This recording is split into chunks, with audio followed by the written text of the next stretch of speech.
for the last month or so is about an initiative petition that we received to eliminate low-level marijuana enforcement.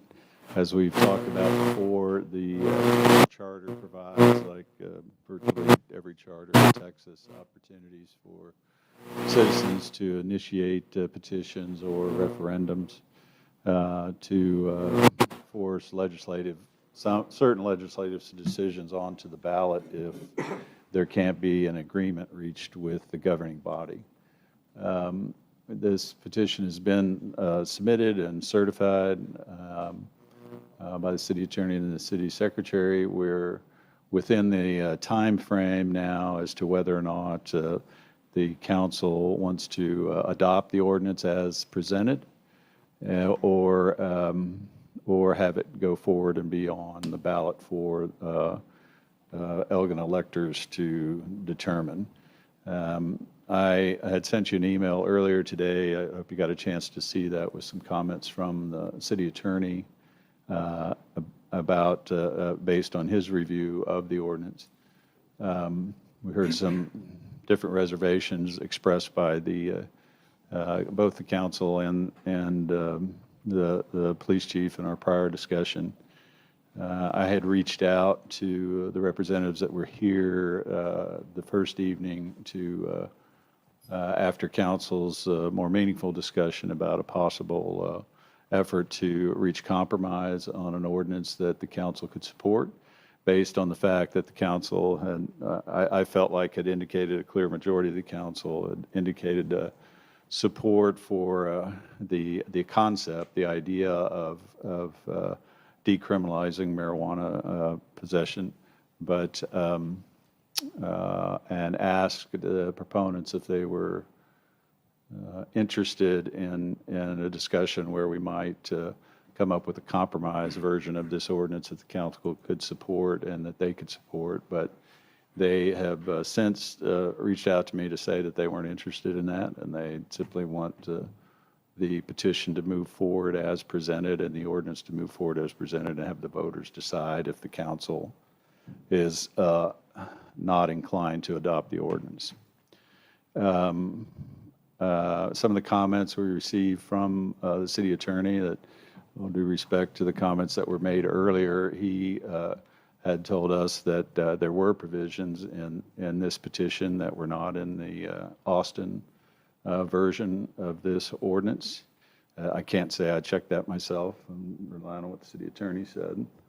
But in the end, the general conclusion from the attorney is that, and while he expressed many of the same concerns about hindering traditional police and law enforcement work, and particularly the compromise, the ordinance requiring the creation of another committee of citizens to, we're not even clear on exactly what that will entail, to review this issue in the future.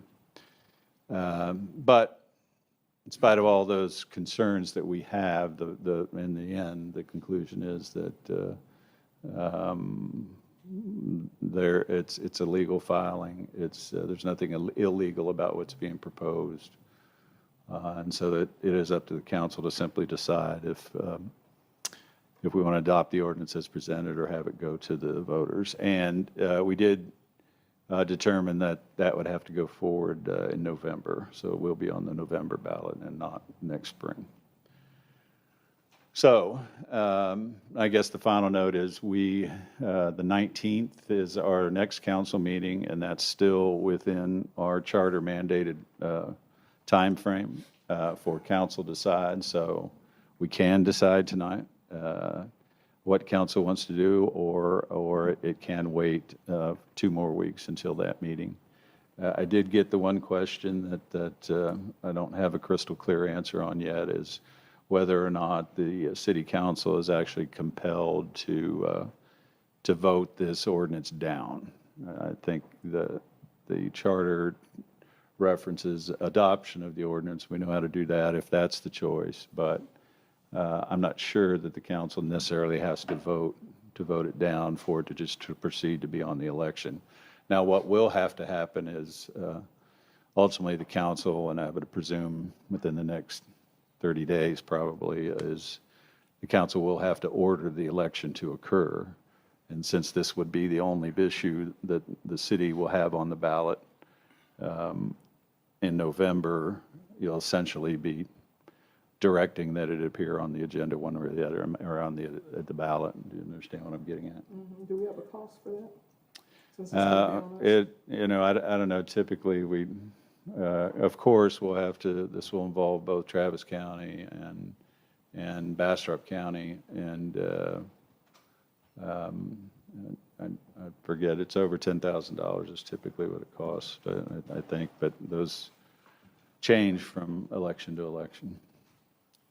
Jennifer, do you have a better guess than that? They said that they'll provide a quote once we know. Right. Depend. Yeah, in the end, they make that determination after we figure out how many issues are on the ballot, but again, I don't know how that'll work in this case, because it'll certainly be, if we're paying by the issue or the vote, then this will be more expensive, since it'll be a one-item election for us that we, on an off time that we wouldn't normally have. Bastrop hasn't done anything with this, have they? I don't know. I don't think so. I'm just not sure. Smithfield has. Smithfield? I think I'll check with those mayors, see what they're doing. When you say done with, what do you mean? Like an election or? Yeah, if they've been involved in making it for them as well. Because this is not a Bastrop County issue, this is an Elgin issue. Right. So I just want to know if Smithfield or Bastrop has brought this up in their council. Well, I'd just say this, that unlike my prior experience with initiative petitions and referendums, there's basically been no dialogue between the petitioners and anybody with the city or the city staff. Typically, when you see these actions happen, there's generally a big buildup to a petition or initiative petition or a referendum. The whole concept of this measure being in the city charter is basically a last gasp effort for the citizens, where citizenry has an opportunity to say, look, we tried to work this out otherwise, and we couldn't do that. So we have to put this on the ballot and force it before the voters. Had we had a chance to have some conversation about this before the petition was filed, or even since the petition was filed, then we'd have more an opportunity to understand where else is this happening? Is this an effort statewide? Why exactly is Elgin being targeted right now? What's the ultimate objective? What's the concern in Elgin from a police standpoint, a law enforcement standpoint? There just would have been a whole lot of questions, a lot more information we'd have to share had we had those kind of conversations about the why. And I've certainly had people over the years simply submit an ordinance to the council and ask them to adopt it, not requiring the initiative petition process. So I'm just saying I realize we don't have a lot of information, but typically you have a lot more of exchange with the proponents of an issue like this, typically, than what we've had here. Any other questions or concerns, comments? Okay. I hesitated to share this, but I smoked dope for 10 years. I started when I was 12, and I smoked until I was 22, almost 23. And I guarantee you, with my personal experience, it is absolutely good. So I would definitely vote no on this. Anyone else? If it came down to it right now, I'm still a no to, just because 4 ounces is not an arbitrary amount. 4 ounces is a quarter of a pound, and that to me is not a usable amount as presented originally, just a usable amount. And I'd be happy to work with anybody to make it. Because I said the last time, it's not like I haven't ever done it before. But that's, to me, is still not a usable amount.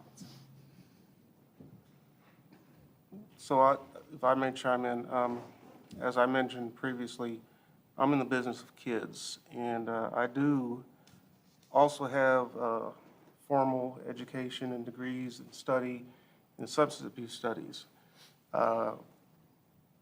Marijuana is a gateway drug. That's been proven in the research, and there's research that says it's not. I understand that, but you have to look at the peer-reviewed research. The second thing I would say is, as a person of color, I'm well aware of the barriers that people of color face in society. If this issue is a larger societal issue, we certainly don't want to create a pathway to prison for children, but by the same token, we don't want to give children who do make dumb mistakes free rein to make dumb mistakes all the time and not understand what the consequences of those mistakes are on their future moving down the line. I would love to see some dialogue where we could come together and address those concerns in a way that will both protect the children as well as protect those who have a desire or need to use. I have MS as well. It's not something I haven't considered.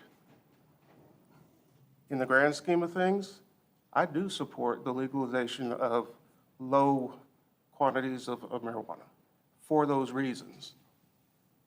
But I'm willing to do away with that for the sake of what I believe is right for our kids.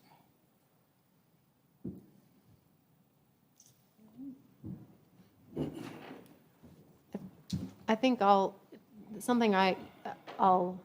I guess just tag on to what you said, Councilmember Rodriguez, is I think when we discussed this last time, I think a lot of us were kind of caught off guard because I think most of us felt that this was a fairly, that again, most of the folks in the city and rest of the other council were, kind of supportive. But then I think the devil's in the details, right?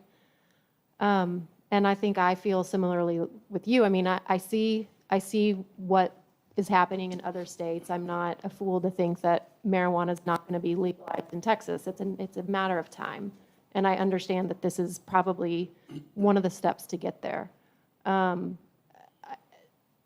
What I would like, though, I think in terms of the folks who created this petition, is to the point about having a dialogue, because there does seem to be appetite on council from our discussion last time about coming to some sort of an agreement. It may not be the exact agreement that was put forth in the ordinance, but to come with something. And I think even if the folks who put the petition forth didn't want to change it, again, there hasn't been that dialogue to say, is there something that we could do that could again come to some sort of compromise? I realize compromise in this day and age is kind of a dirty word, right? Everybody sticks in their corner and doesn't want to compromise. But again, there seems to be an appetite on council for that. I just think we also need to take in the context of Elgin. Something that I think about is, talking about how some of these laws disproportionately affect people of color. Have we talked to pastors in areas of town where this might affect their population? I don't know. I think I have a lot of questions, but I'm open. I have that appetite, but I think there's still a lot of questions and a lot of data out there, and I think that I would like to know. And so I feel, at least to make a decision at this point, I would still like to have a dialogue or have more discussion besides, saying yes or no. Anyways, that's my kind of hesitancy right now. So, and politically, if I were to say, well, let's make a motion to support this, I know that that's not going to happen. So, anyways, I guess I'm trying to get to yes. If anybody wants to read that book, it's a good book about negotiation. I'd like to say that I have a hard time accepting the fact that this is a low-level drug and that it doesn't lead to other consequences. My family has been directly impacted by what started out as, marijuana in College Dorm and progressed to the point where it wound up 20 years later, 23 years later, a crack cocaine habit, which led to some pretty heinous crimes that put my son in federal prison for 5 years, and 5 years of federal probation. And so that event drew a wedge between him and his sister. We will never, my wife and I will never have a family reunion because of what happened there. So something that started out just marijuana became really a huge wedge in my family, and so there's no way I can support this. So my opinion is that if the petitioners aren't willing to negotiate in any way, why bring it back to the council again?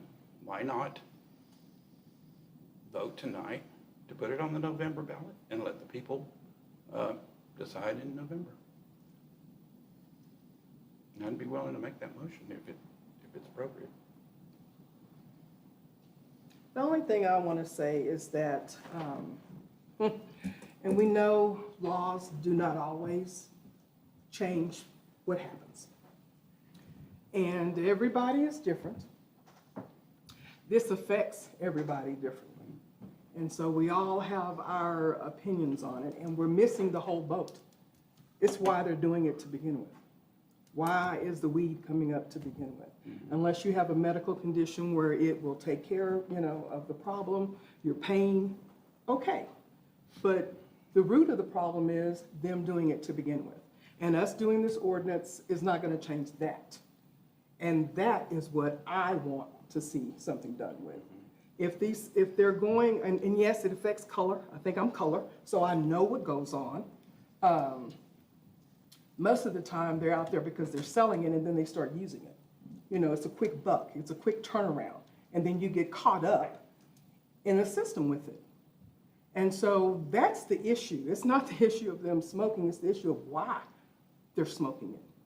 And unless we come up with a program to fix that part, this doesn't mean anything, in my opinion, because we got to get to the root of why they did it. Now, what we have before us is an ordinance that we don't feel is the right ordinance. Everybody on this council, I think, is willing to sit down and work with the people who came up with it. If that doesn't happen, I'm with you, Dennis. We just vote down, it goes to the people. And then whatever the people decide is what we have to live with. It'll come down to that. But unless we come up with a program that stops them from doing it to begin with, we haven't done anything. We haven't done anything at all. We've just layered it to somewhere else, in my opinion. So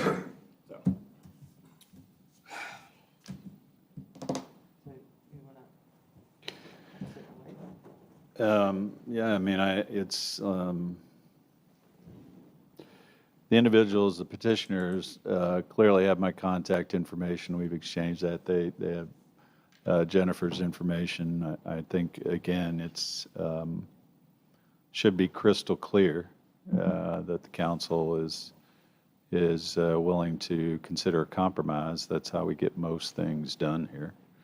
But we can't, in this case, we can't force this on the petitioners. They've filed the correct paperwork to have this go forward. So unless they're willing to discuss it and compromise, I don't think we need to meet just to hear the explanation of what the petition says. We know what it says and what the ordinance says, but it would be, we still have 2 more weeks, I guess is what I'm saying, before I think a final decision has to be made, if council's so inclined. But I would agree as well that if we realize that there is no compromise here available, then we're better off just going ahead and getting the election set. We're better off administratively, I guess, for that. We've been doing this, what, 3 weeks, 3, 4, 5 I weeks? think we've talked about it a little bit, 3 meetings now. 3 meetings, okay. Okay, so that'd be 6 weeks. So it hasn't changed in 3 meetings. I doubt it'll change in 2 weeks. So, go to the voters or not? Does anybody want to wait till 2 more weeks until we have our next meeting? Nothing's gonna change, I don't think. Tom's already reached out to them, so.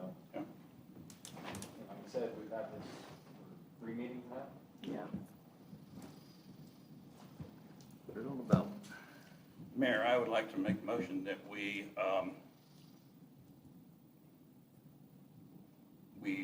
move this, put this before the voters and put it on the ballot in the November election.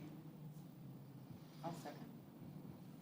It's been moved by Dennis and second by Brasher to move this motion, ordinance to the citizens of Elgin in November election. We'll start with Dennis. Dennis, yes? Frazier, yes? McShane, yes. Kaznowski, yes. Gibson, yes. Swain, yes? Palmato, yes. Callahan, yes. Rodriguez, no. All righty. Before we get off, I'd just like to say real quick that as I said earlier, the election ballot doesn't become formalized till the council orders the election.